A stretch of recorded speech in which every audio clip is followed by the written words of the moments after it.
How to enable or disable music haptics on the iPhone 16 series. First, let's return back to the home screen by swiping up at the bottom of the screen. And from the home screen, tap on Settings. Now in the Settings page, we scroll down and tap on Accessibility.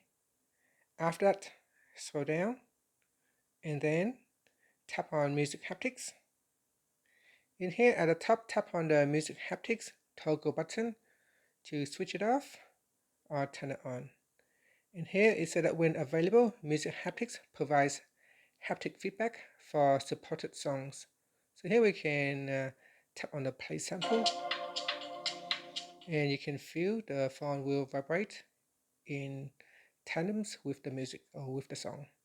And that's it. After you can swipe up to return back to the home screen.